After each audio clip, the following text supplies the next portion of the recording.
और हम गंगा मैया की सेवा करें। जिंदगी में सब लोग कहीं कहाँ जा रहे हैं वो मुझे मतलब नहीं है, मुझे एक और जाना है, उसका नाम है आनंद एक खोज। मेरी जो जिंदगी में जो घटनाएं घटी हैं वो आपको जरूर बतानी है।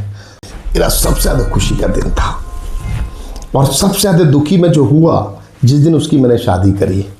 Welcome back to my channel hidden gems by NV. आज हम जिनके पास आपको लेकर जाने वाले हैं उनके बारे में कहने के लिए मेरे पास शब्द ही कम पड़ जाने वाले हैं, क्योंकि वह सामाजिक, धार्मिक, शिक्षा, हमारे समाज के सारे प्रमुख क्षेत्रों से वो जुड़े हुए हैं। हर दिल अजीज हैं। उनके दोस्त और सभी उनके जानकार उन्हें चाणक्य के नाम से जानते हैं, क्योंकि इतने अच्छे से सारे समाज के स्तंभों को साथ लेकर चलना और सबके साथ इतने मधुर संबंध रखना कोई आसान काम नहीं। ठीक है सर, नमस्ते। आपका बहुत बहुत धन्यवाद सर, हृदय धन्यवाद, आपने हमको समय दिया। मैं बहुत आभारी हूँ सर। मैं जानना चाहती हूँ कि हर सुबह आपको क्या मोटिवेट करता है? मैं सबसे पहले सुबह उठ के अपनी माता के पैर छूता हूँ जी, और उसके बाद धरती माँ के साथ साथ माँ के पैर छूने के अंदर जो आनंद की अनुभूति होती है जी जी, उसको मैं अपने ज्योतिष श्री गणेश जी की पूजा करके आगे अपने कार्य को निकालता हूँ। मैं ज्योतिष को बहुत ज़्यादा मानता हूँ। मैं डे टू डे ज्योतिष के हिसाब से ही कार्य करता हूँ। अब मेरा प्रेरणा जो है वो ज्योतिष ही है। मैं इस देश के सारे ज्योतिषों के साथ रहता हूँ। जो मेरे पास ज्योतिष ऐसे ऐसे हैं जो हाथ से डेट ऑफ बर्थ निकाल देते हैं, मेरे पत्नी का निकाल देंगे, मेरे बच्चों का निकाल देंगे। इस देश के अंदर ज्योतिष की जो विभूतियाँ हैं वो लुप्त होती जा रही हैं। जी जी जी। और जो अच्छे लोग हैं वो लोग नहीं आ पा रहे हैं। जो थोड़े से इसके अंदर जो कंप्यूटर से देख करके बताते हैं उन लोगों का ज़्यादा आजकल बोलबाला होता चला जा रहा है। जो लोग वाइब्रेशंस को लेकर के अपना कार्य करते हैं वो लोगों को, हम लोगों को मिलने के लिए बहुत समय लगाना पड़ता है। अदरवाइज तो इस तरीके के ज्योतिष हैं। पंडित लेखराज शर्मा जी हैं जो जोगिंदर नगर के अंदर रहते हैं। उनकी विशेषता है कि हाथ में वो डेट ऑफ बर्थ टाइम निकालते हैं, निकालने के साथ साथ ही वो आपकी पत्नी का, आपके बच्चों का, सबका निकाल देंगे। और वो जो चीज़ लिखते हैं वो आज तक अटल हुई है। मैं उनको पिता तुल्य मानता हूँ। इसी तरह से बहुत सारे ज्योतिषियों का नाम लूँगा तो वो बहुत समय आपका लग जाएगा। और मैं ज्योतिष सम्मेलन कराया दाधीर स्कूल के अंदर मैंने, उसके अंदर बहुत सारे लोगों से मिलना हुआ, निमरोह से मिलना हुआ, रावण संहिता से मिलना हुआ, टेलीफोन वाले बाबा से मिलना हुआ। इस तरीके के विभिन्न क्षेत्र के विभिन्न लोग हैं। इस देश की जो संस्कृति जुड़ी हुई है। अब जो गूगल होता है, आप डालते हैं गूगल पे मुझे दिल्ली जाना है, अब पहले क्या है वो गूगल आपको अच्छे रास्ते से तुरंत दिल्ली ले जाता है, जहाँ पे जाम लगा हुआ रोक देगा। ऐसी ज्योतिष है। ज्योतिष के अंदर जब आप पूछेंगे आप पहुँच तो जाएंगे, ज्योतिष के माध्यम से थोड़ा जल्दी पहुँच जाएंगे। तो उस तरीके से मैं जल्दी पहुँचने के लिए ज्योतिष का सहारा लेता हूँ। और बताएं मैम। सर, आप समाज के सभी ज़रूरी क्षेत्रों से जुड़े हुए हैं, ये चाहे वो धार्मिक हो, शिक्षा सर आप तो गार्डन स्कूल के चेयरपर्सन हैं ही, है ना, फिर चाहे वो समाज हो, आप सभी से जुड़े हुए हैं। आप समाज, शिक्षा और धर्म तीनों को साथ लेकर चलते हैं। सर, ये कितना मुश्किल होता है आपके लिए? बहुत आसान काम है।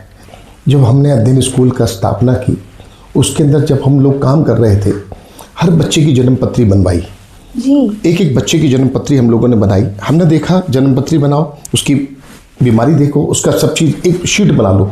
हर माँ बाप के पास भी नहीं मिलेगी जो हमारे पास मिलेगी। हम हर महीने उसकी समीक्षा करते हैं, इस बच्चे में क्या चीज़ कमी और अच्छाई आने वाली है, उसको देख करके हम कार्य करते हैं। उसी प्रकार हम अपनी भी देख लेते हैं कि आज हमारी ग्रह कहाँ जा रही है, हम उस प्रकार से अपने कार्य को आगे बढ़ाते हैं। सर, जैसे आजकल ज्योतिष के क्षेत्र में AI बहुत आ गया है। होता है, निमरोह बहुत बढ़िया कार्य करता है। और AI जो आप कह रहे हैं, कंप्यूटर में जो आप डालोगे वो निकलेगा। मेरे कर्म मेरे हाथों के हाथ से आएंगी। जन्मपत्री की जो रेखाएं वो चेंज होती रहती हैं। हर 6 महीने में मेरे कर्म के हिसाब से मेरी रेखाएं चेंज होती हैं। सर, ये तो मुझे आज पहली बार ही पता चला। आप कभी भी देख लीजिए, रेखाएं चेंज हमेशा कर्म के हिसाब से होती हैं। अब AI का अपना क्षेत्र है और ज्योतिष का अपना क्षेत्र है। अगर सारा काम AI करने लगेगा तो ज्योतिष क्षेत्र सारा ही समाप्त हो जाएगा। जो ज्योतिष का कार्य है वो ज्योतिष को करना ही होगा। अपने हाथ से देखने वाले जो लोग हैं उनका क्षेत्र बिल्कुल ही अलग है, वो एक ही चीज़ बता देते हैं। अब आप ये मेरे हाथ में देख रहे हैं, रात मैंने सारे नग उतार दिए तो अपने सूर्य को स्ट्रॉन्ग कर लिया। इसी प्रकार हर चीज़ को स्ट्रॉन्ग करने के लिए आपके पास हाथ के अंदर सारी चीज़ें हैं। उसको समझने वाला, अच्छे तरीके से बताने वाले अब लोग नहीं रहे हैं। AI तो जो कंप्यूटर में डाला उसने बता दिया। हो सकता है गलत भी और अच्छा भी हो। अभी तक तो सही परिणाम आ रहे हैं, आगे भी आएंगे, लेकिन विश्वसनीय नहीं है। सर, आप हमें बताएंगे कि आज के वक्त में एक अच्छे ज्योतिष की पहचान हम कैसे कर सकते हैं? ये बड़ा अच्छा क्वेश्चन आपने मुझसे पूछा। सबसे पहले आज की तारीख में जो ज्योतिष है वो एक डॉक्टर है। कोई पेट का डॉक्टर है, कोई गले का है, कोई हाथ का है, कोई नाक का है, जिसको फिजिशियन हो जो बिल्कुल एकदम एक्यूरेट बताए। अब जैसे पंडित लेखराज शर्मा जी, वो डेट ऑफ बर्थ पे बड़े फेमस हैं। मुकुल महर्षि जी हैं, फिजिशियन है, कोई वास्तु वाला है। इन सबको मिलाकर के एक हम सही तरीके से कार्य करें तो आपके समझ में सारी चीज़ आ जाएगी। हर आदमी स्पेशलिस्ट है डॉक्टरों की तरह से, और सारे डॉक्टर्स के ऊपर एक डॉक्टर होता है जो फिजिशियन है, सब कुछ देख रहा है, फिर वो कहता है कि इसमें आपकी जरूरत है, इस डॉक्टर के पास चले जाइए। तो उस तरीके से वो सही दिशा दे दे तो सही चीजें आ जाएंगी। जी, आप फिल्म सेंसर बोर्ड से कैसे जुड़े और कैसा रहा आपका सफर? मैं सबसे पहले फिल्म सेंसर बोर्ड में एक अधिकारी आए, मुझसे बोले कि तुमको फिल्म सेंसर बोर्ड में मेरे को चेयरमैन बनने की और बड़े पद पे जाने की बड़ी लालसा थी। तो उन्होंने कहा कि जब तक आप फिल्म नहीं बनाएंगे तो आप कुछ नहीं कर सकते। मैंने उनके साथ पहली पिक्चर बनाई और उसके अंदर दरोगा जी चोरी हो गई, भोजपुरी पिक्चर बनाई। उस पिक्चर के अंदर मैं प्रोड्यूसर था जी, और बहुत सारे डायरेक्टर्स थे। मनोज तिवारी जी मेरे हीरो थे। तो हम लोगों ने जो पिक्चर बनाई उसके अंदर दिशा देने वाली चीज़ें समझ में आती थी। उस पिक्चर से बहुत कुछ सीखा। हाजीपुर में जाकर के हम लोगों ने उसकी प्रीमियम की। एक बिहार के अंदर जगह है हाजीपुर, वहाँ जाकर के मनोज तिवारी जी के साथ मैं गया। मनोज तिवारी जी ने मुझको बोलने का मौका दिया, मैं बोलना सीखा। फिल्म सेंसर बोर्ड में मैं बोलना सीखा, वहाँ से मेरी आवाज़ बुलंद हुई। अब हरिदास जी का एक मंदिर है, उन्होंने मुझसे कहा फिल्म सेंसर बोर्ड में आपको बोलना है, तो मैं थोड़ा ज़्यादा हो जाएगा, मैं फिर भी बोलना चाहता हूँ आपके सभी के सामने जी। वृंदावन के अंदर हरिदास जी के मंदिर की स्थापना कैसे हुई, या वृंदावन मंदिर की कैसे स्थापना हुई। हरिदास जी रोजाना मंदिर जाते थे। एक दिन वो बहुत बीमार पड़ गए। भगवान से कहा मेरी तेरी शक्ति और भक्ति में मेरी आज लड़ाई है। उन्होंने वहाँ से रागनी गाई। रागनी गा करके उन्होंने कहा भगवान को प्रकट होना पड़ा। उन्होंने अपने शरीर को शांत किया। आज भी भगवान से मिलने का जो नज़दीक का रास्ता सिर्फ संगीत है, उस संगीत को लुप्त हो रहा है। उस संगीत आज भी, पहले ज़माने में जब हमारे लोग गाना गाते थे, बारिश हो जाती थी, उस तरीके की चीज़ें अब लुप्त हो रही हैं। मेरा कहना है कि संगीत अच्छा बनना चाहिए। उस तरीके से मैं फिल्म सेंसर बोर्ड के अंदर गया। जैसे फिल्म सेंसर बोर्ड एक मेरा सबसे बढ़िया स्थान है। उस सेंसर बोर्ड से आप उसकी नेगेटिविटी को छोड़ दीजिए, उसकी पॉजिटिविटी ले लीजिए। जो आजकल के सीरियल्स आ रहे हैं, सीरियल के अंदर अंत ही नहीं है। पिक्चर के अंदर एक लास्ट में 3 घंटे बाद अंत हो जाता है, अंत भी बढ़िया तरीके से होता है। मैं पिक्चर ज़्यादा प्रेफरेंस करता हूँ। अब फिल्म सेंसर बोर्ड में अरे फिल्म लाइन के अंदर जुड़ा रहना चाहता हूँ। वो दिशा देने वाली चीज़ है। आजकल कल्चर भी उसी के साथ जुड़ती है। दूसरा जो मुझे सबसे बढ़िया भारत विकास परिषद लगी, जिसके अंदर सहयोग, संस्कार, सारी चीज़ें हैं। तीसरी रोटरी क्लब, एक क्लब के अंदर अब मैं बनना हुआ। रोटरी क्लब भी बड़ा अच्छा वो है।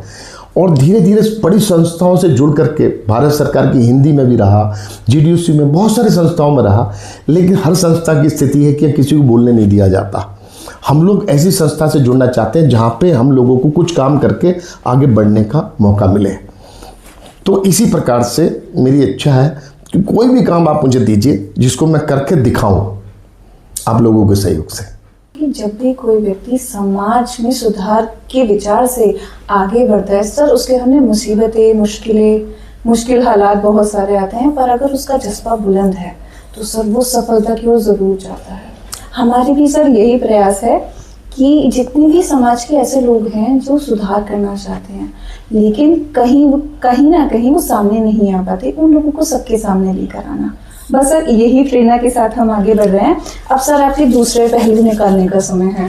सर आप मेरठ के सभी बड़े क्लब और परिषद में शामिल हैं, भारत विकास परिषद के अध्यक्ष भी हैं, आप रोटरी क्लब से जुड़े हुए हैं, आप अलेक्जेंडर क्लब के सेक्रेटरी हैं। सर ये सब से आपका कैसे जुड़ना हुआ?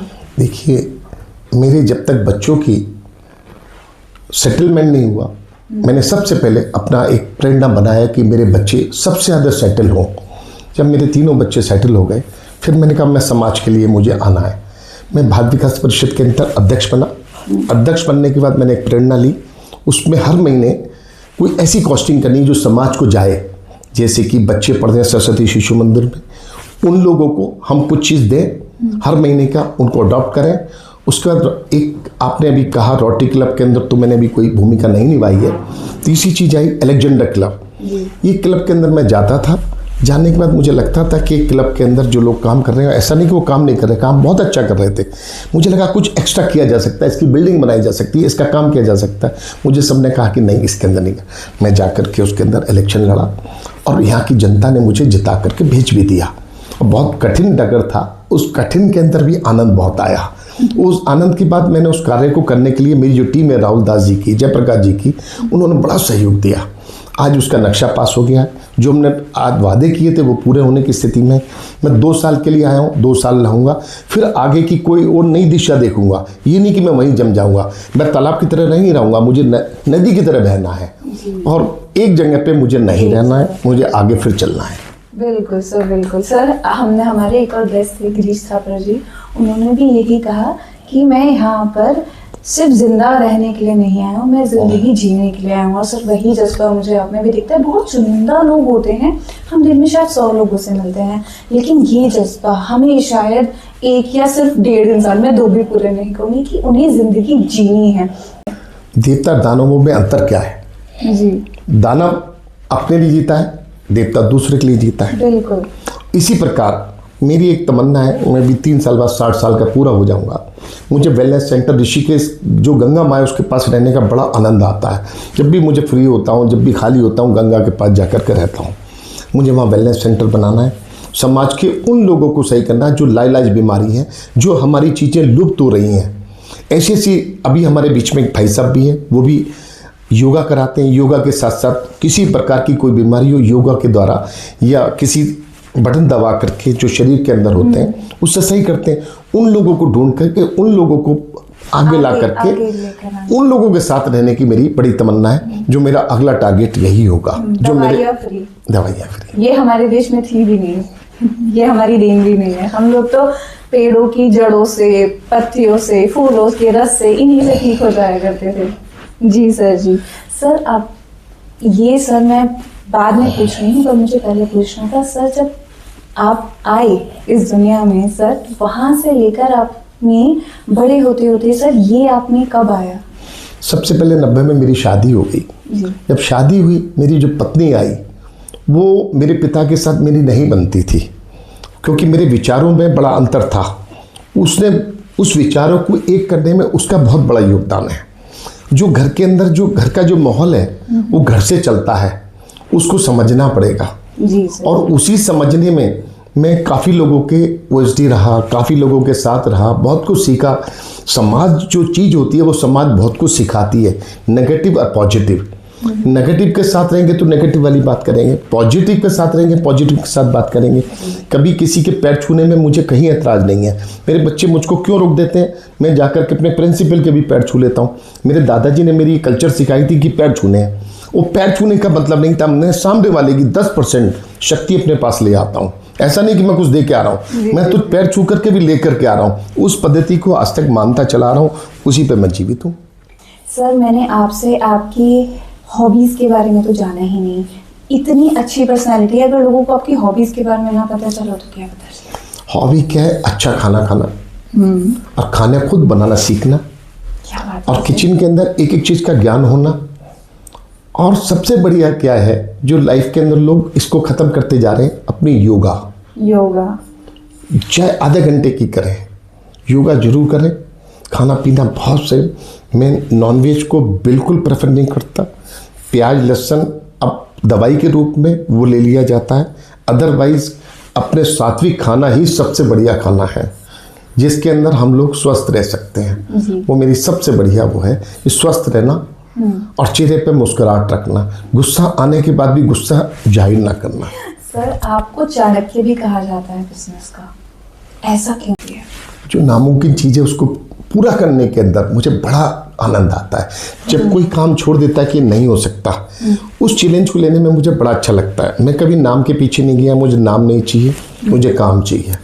मुझे कोई भी आप काम दे दीजिए, मैं उस कार्य को पूरा करने में मुझे ऊपर वाले की बड़ा सहयोग मिलता है और मेरा पूरा भी हो जाता है। उसका सबसे बड़ा जो बेनिफिट है पॉजिटिव रहना। कोई कितने गुस्सा 3 बार होगा, 4थी बार होगा, 5वीं बार होगा, फिर वो गुस्सा ख़त्म कर देता है, उससे मैं क्षमा याचना करके अपना काम निपटा लेता हूँ। लेकिन सोच जरूर पॉजिटिव रखता हूँ मैं। सर आप धार्मिक क्षेत्रों से भी बहुत जुड़े हुए हैं। मैंने आपकी प्रोफाइल में देखा आप वृंदावन भी भरपूर जाते हैं, आप सालासर बालाजी, जितने भी धार्मिक क्षेत्र है वहाँ पर आपका रेगुलर रहता है आपका जाना आना। सर ये सब कैसे इतना बड़ा? उसका एक सबसे बड़ा रीज़न क्या है कि जब हम आजकल जो मोबाइल आया, मोबाइल पर अपना काम कर लेते हैं, दिशा मोबाइल से मिल जाती है, और जो वहाँ जाकर के जो वाइब्रेशंस मिलती हैं।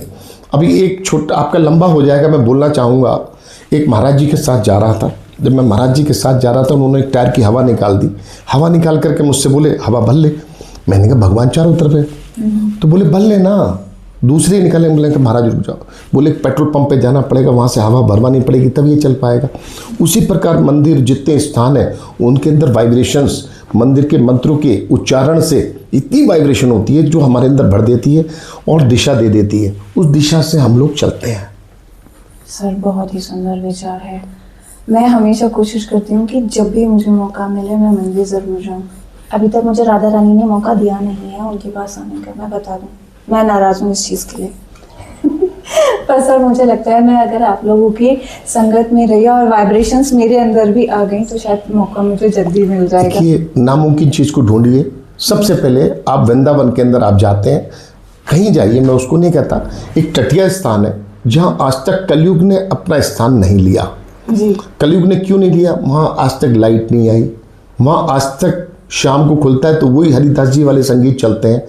उस तरीके के स्थान पर जाकर के आपको पता लगेगा कि क्या चीज़ चल रही है। जी। तो ऐसे स्थानों को ढूंढना चाहिए जहाँ पे कोई नहीं जाता है।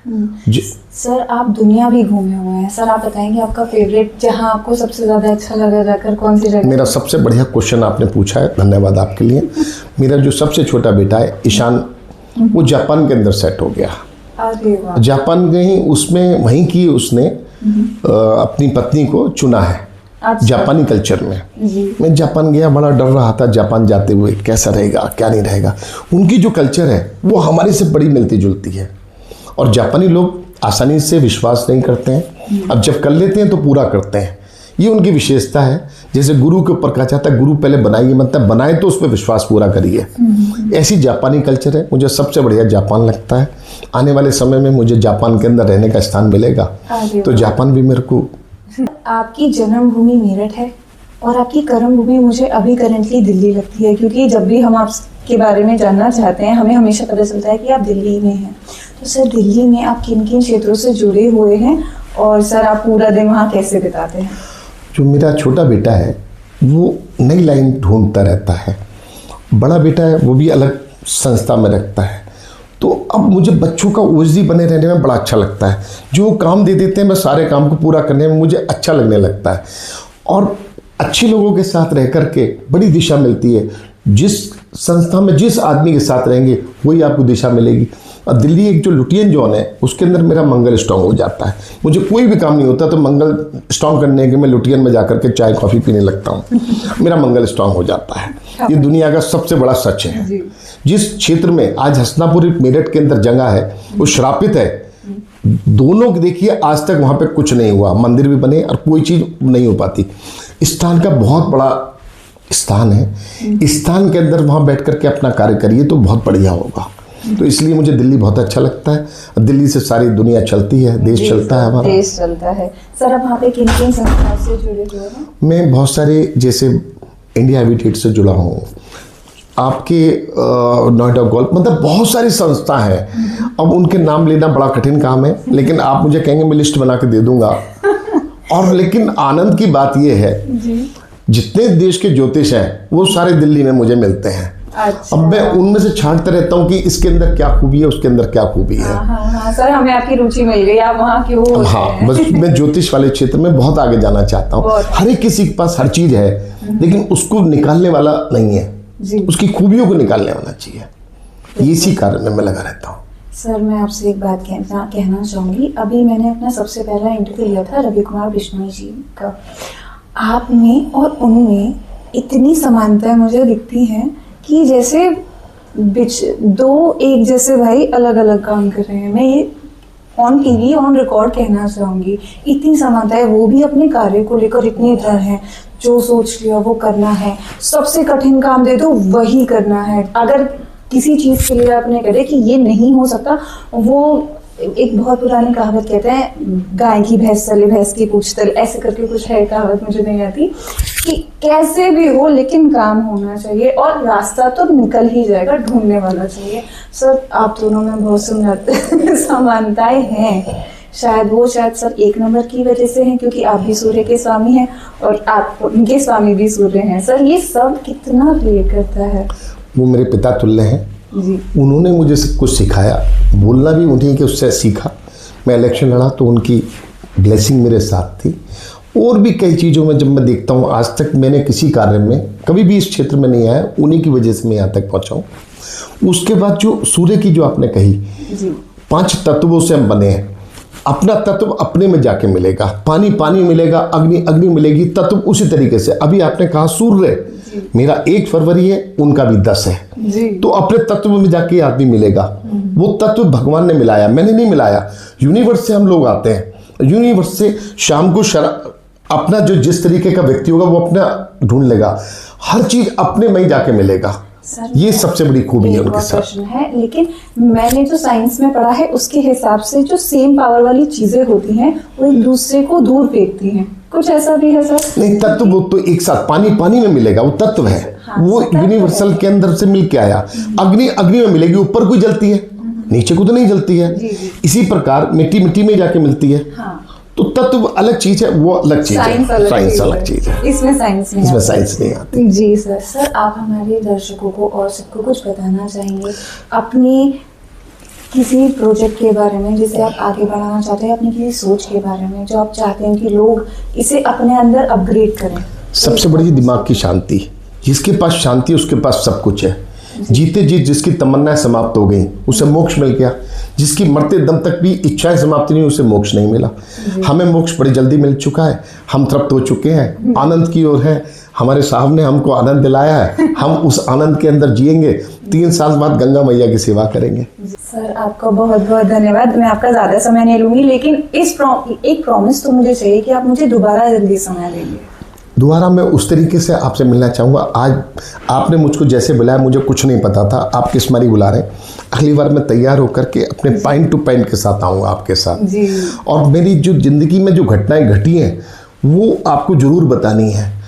और जिस तरीके से आपने पूछा है उसको मैं अच्छे एक्सप्लेन कर पाऊँ। सर ये मेरा फर्स्ट वो था। मुझे आपसे दोबारा मिलना है, मुझे बहुत कुछ सीखना है। आपका आध्यात्मिक ज्ञान जो है जिसके बारे में और जानना है, और मैं चाहूँगी मेरे साथ साथ और लोग भी जानें और अपने आप को अपग्रेड करें, एक अच्छा इंसान बनने की ओर बढ़े। मैं एक जवाब देता हूँ आपको। जिंदगी में सब लोग कहीं कहाँ जा रहे हैं वो मुझे मतलब नहीं है। मुझे एक और जाना है, उसका नाम है आनंद एक खोज। आनंद एक खोज, वो मेरा सबसे बड़ा सपना है। आनंद एक खोज, आनंद मैं खोज ही लूंगा और आनंद आ ही जाएगा। जी सर बहुत बहुत धन्यवाद सर, आपने हमें समय दिया इसके लिए बहुत धन्यवाद।